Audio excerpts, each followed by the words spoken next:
Yan, kung hindi mo kayang tanggapin, ano mangyayari? Lagi kayong nag-aaway.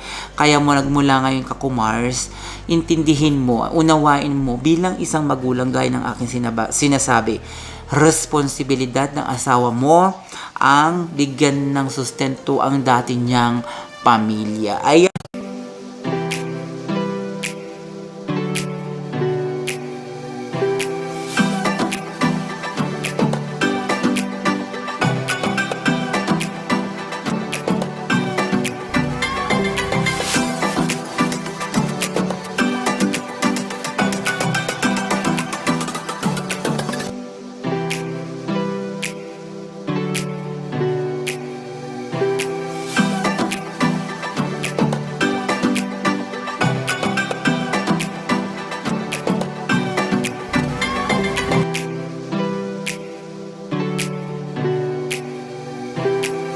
hello mga ka-idol! Bagong umaga, bagong pag-asa. Ayan na naman si Laborit yung mga ka-idol. Kumakatok sa inyong mga pintuan araw-araw. Ayan, at sa inyong mga gabi. Ayan, hindi na po kayo nagsawa kay Laborit. Maraming salamat.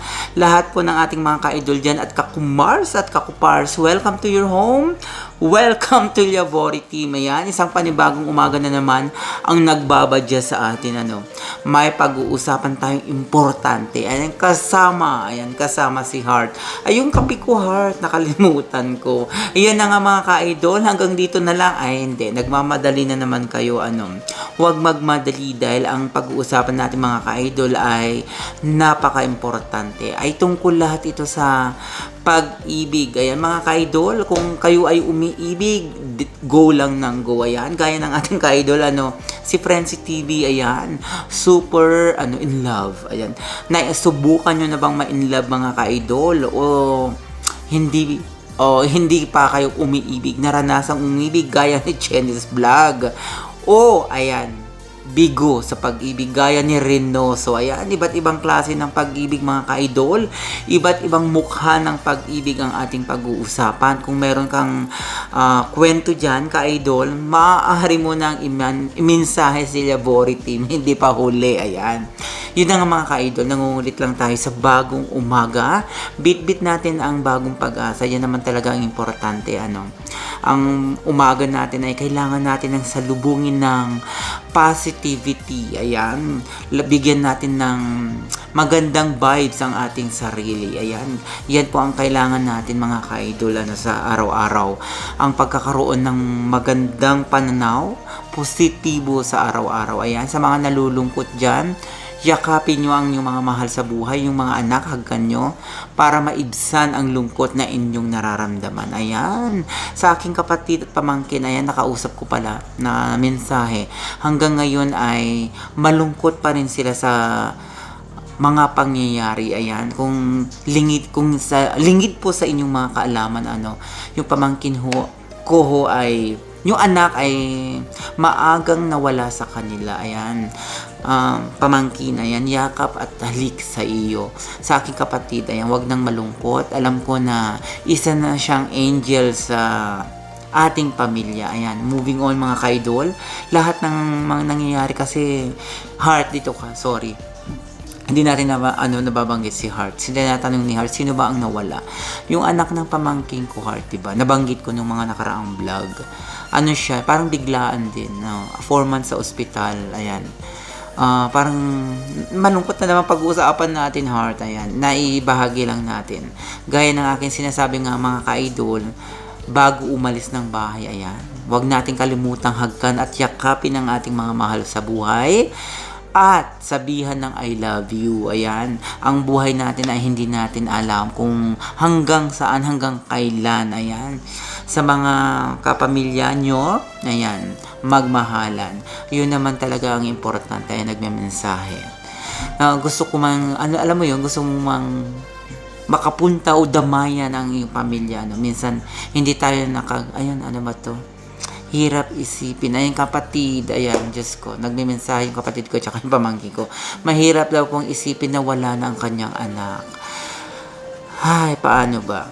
Kasi hindi ko naman pwedeng i-turn off ang mensahe. Ayan na nga mga ka-idol, Diyos ko. nawawala ako sa mensahe. Yun na nga mga ka-idol, ang pag-uusapan natin ay tungkol sa iba't ibang mukha ng pag-ibig. Ayan, lahat ng umiibig ay may karapatan. Lahat ng mga tao ay may karapatang umibig. Ayan. Pero ang tanong mga ka-idol, depende na rin sa inyong iniibig kung karapat dapat bang ibigin o hindi. Gaya, ayan, gaya ni Kaku Mars. Sabi niya, Kaku Pars, hirap na ako sa sitwasyon ko, na ako ay pangalawang asawa ni Mr. Sabi niya gano'n. Si Kaku Mars kasi mga ka-idol, pangalawa siya. Ibig sabihin, may dating pamilya ang kanyang asawa pero hiwalay na. Pero, ayan, yung sustento ang kanilang pinag-aawayan. Ayan. Kaku Mars, ayan, bago mo pasukin ang ganyang sitwasyon, alam mo na sa iyong puso, alam mo sa iyong sarili, na may may unang pamilya ang iyong mister. Natural lang na bigyan niya at harapin niya ang kanyang responsibilidad sa kanyang mga anak, unang mga anak. Kaya huwag mong ipagdamot ang pagkakataong ito. Bilang isang ina ka rin, magulang ka rin, nangangailangan ang kanyang mga anak, unang anak, ng suporta. Ayan mga ka-idol, sa ganitong sitwasyon, buksan natin ang ating puso, buksan natin ang isipan, at tanggapin ang hinaharap mo, Kaku Mars. Hindi mo pwedeng isarado o pagsarhan ang kanyang ginagawang bagay na ito, ang pagtulong sa kanyang unang pamilya. Heart, ang hirap. Nakausapin natin si Heart.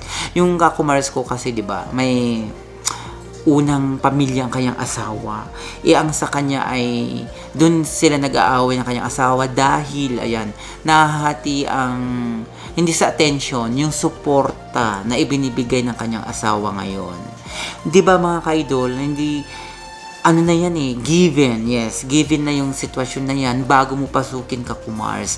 Kaya, hindi ko pwedeng sabihin wala kang karapatang magreklamo, ang inaano ko lang sa'yo ay tanggapin, ayan, unawain, tanggapin ang sitwasyon ng asawa mo. Ayan, kung hindi mo kayang tanggapin, ano mangyayari? Lagi kayong nag-aaway. Kaya nagmula ngayon, Kaku Mars, intindihin mo, unawain mo bilang isang magulang gaya ng aking sinasabi, responsibilidad ng asawa mo ang bigyan ng sustento ang dati niyang pamilya. Ayan mga ka-idol, ang hirap intindihin pero dapat niyong unawain. Ayos ko, nagme-message ang aking kapatid. Nababaling ang ating attention mga ka-idol. At saka si Kaku Pars Heart, sabi niya, mayroon din siyang hindi si Boss BTV, Diyos ko. Walang nagmamahal si Boss BTV, kundi si Chenny's Vlog lang, ayan. Si Reynoso, yung sinabi ko kahapon, hindi seryoso, Reynoso, Reynoso ang apelyido ni Boss BTV, oo. Na pag-alaman ko kasi ang Reynosong yan ay may kasaysayan sa kanilang bayan, Anong binigti? Walang binigti sa kanila, hindi si Reynoso. Oo, sabi niya, may kasaysayan. Binigti. Ito si Heart talaga. Sinabi ko lang po mga ka-idol na may kasaysayan si Reynoso. Sabi niya, binigti. Sabi niya, hindi binigti, buhusan kita ng kape. Pakiyat nga yung kape ko, Heart. Umayos ka. Yun na nga mga ka-idol, isang Kaku Pars naman. Hindi baliktad naman. Nagkaroon po siya ng jowa. Ayan, si Kaku Pars. Nagkaroon po siya ng jowa. Pero, ayan, hindi sila nagkatuluyan dahil inagawan daw siya ng kangkumpare niya. Ay, Diyos ko, hawig na hawig kay Jerry Horror, yung kwentong to. Hindi daw mga ka-idol. Akala ko, yung kwentong to ay hawig na hawig sa kwento ni Jerry Horror, mga ka-idol. Hindi pala, oo. Buti na lang, kasi nanonood si Aisa Joy. Kapag malaman ni Aisa Joy yung katotohanan, hihiwalayan ka, ka-idol. Hindi totoo yun, di ba? Ayan, hindi po hawig at hindi totoo na ang kwentong ibabahagi natin ay hawig sa buhay ni Jerry. Nililiwanag ko lang. Yung Kaku Pars ko kasi inagawan daw siya ng kakumpare niya. Oo. Sabi ko, anong nangyari? Baka naman hindi ka inagawan, Kaku Pars. Ipinagpalit. Magkaiba yun, di ba, Heart? Kapag inagawan, nandun ka sa eksena. O hindi mo namamalayan, ibig sabihin, ipinagpalit ka. Kung pinagpalit ka, tanggapin. Yan, yun na lang ang kailangan mong harapin, kakupars. And hug sa'yo, ayan, yakaps para sa'yo. Wala na tayong magagawa kundi yakapin at pakinggan ang iyong storya. Pero may natutunan ka, di ba? Huwag na huwag magtitiwala sa kumpare. Yun daw ang natutunan niya. Kasi tinanong ko, anong natutunan mo, kakupars, sa iyong kwento? Sabi kong gano'n. Bukod sa nasaktan ka, syempre. Bukod sa masaklap ang pinagdadaanan, sabi ko nga, ano ang iyong natutunan sa ganitong sitwasyon, sabi niya sa akin, kakupars, syempre wag na wag magtiwala na sa kakumpare, sabi niya gano'n. Wag na kunin ang mga kaibigan, matatalik na kaibigan na ninong, ayan. Kasi yun daw ang nagiging dahilan sa pagpunta sa bahay nila. Nagbibigay ng regalo sa kanyang mga anak, ayan. Alam mo yun, hindi naman lahat siguro ganyan, kakupars, di ba? Nagkataon lang siguro na ang kakumpare mo ay nagustuhan ang kagandahan at alindog ng iyong asawa, di ba? Dapat hindi nagpapaganda ang asawa mo pag bumibisita si kakumpare, di ba? O next time anong gagawin? Wala na. Ipinagpalit na siya eh. Ang sabi kanya kasi sa akin, Heart, inagawan, ayan. Mahirap ang inagawan, parang inagaw sa harapan mo. Pwede namang agawin pag nakatalikod ka. Pero sa sitwasyon na ito, kakupars, feeling ko ipinagpalit ka, kawawa ka naman. O, di ba? Magagalit sa akin yung kakumpare ko. Ikininto mo na naman sa vlog mo. Ganun talaga. Oo, dapat share mo yung mga kwentong kagaya nito kasi nakakapulot sila ng mga aral, lalo na yung si Kasangga TV. Hindi niya gagawin kay Frenzy TV yan, ipagpalit. Super busy kasi si Frenzy TV mula na nakilala niya si Kasangga TV, Heart. Gusto mo mawala yung pagka-busy ni Frenzy TV? Ha? Para sandali, i-turn off natin. Hindi. Di ba hinihingian ko ng birthday wishes birthday greeting si Frenzy TV. Sabi, ay naku, ka-idol, super busy ako, pasensya na. Pero tignan yung mga wala pala. Kahapon, tignan mo naman, nakapula.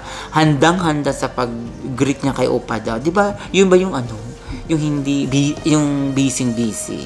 Naging busy lang naman si Frenzy TV dahil kay Kasangga. Bakit? Itong si Heart. Syempre, lagi silang nagde-date ni Kasangga. Lagi silang nagde-date. Dahil mamaya natin mag-usap. Ayan nga mga ka-idol, welcome back. May kumatok. May pinag-usapan lang kami ni Heart. Importante. Yan na nga mga ka-idol. Back to you. Ayan. Pinag-usapan natin ang iba't ibang mukha ng pag-ibig. Sa larangan ng pag-ibig mga ka-idol, ay lahat tayo ay may karapatang umibig at manakit? Wala tayong karapatang manakit sa tao. Kung yan ang purpose mo, wag ka nang umibig.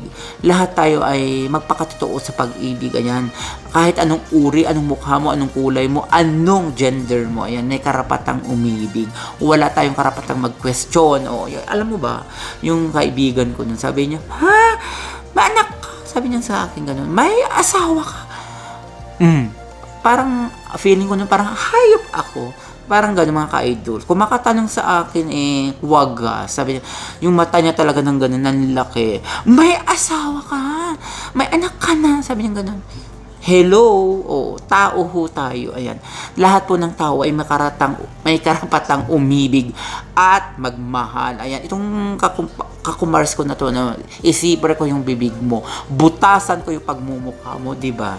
Kung maka-react sa sitwasyon ni Labori Team, hindi ka tanggap-tanggap. Nako. Yung kasi mga ka-idol, ang mga tao kasi mapanghusga. Ayan. Tinitignan yung panlabas na kanyuan. Huwag ganun. Oo. Kung ikaw yung tinutukoy ko, press 1. Kung hindi ikaw yung tinutukoy ko ngayon mga ka-idol, press 2. Ganun na lang para maliwanag. Ang pagmamahal kasi, walang pinipiling tamaan. Ayan. Kapag umibig ka talaga, iibig ka talaga. 'Di ba? Kahit bata pwedeng umibig. Umibig sa magulang. Ayan. 'Di ba? Ang pagmamahal ay nasa ating puso. Mga ka-idol, nasa ating mga katawan, nananalaytay na sa ating mga dugo. Na ko lang. Wala lang. Ayun na. Yun nga, isang kakumars ko pa. Ito pa, Heart, makinig ka mabuti. Ay, ito pala. Anong kwentong pag-ibig mo? Saan kayo nakakilala ng asawa mo? Saan? Sa restaurant. Diyos ko, nga pala, Nagtatrabaho ka sa restaurant, tapos pumasok yung asawa mo na nagagaganong ka, Heart. Tapos sabi, ang sweet nga ng asawa ni Heart. Kasi nagtatrabaho po si Heart sa restaurant sa may pinto. Nagagagano, naalala nyo. Pumasok yung guy, hindi pa niya kilala yung asawa niya noon.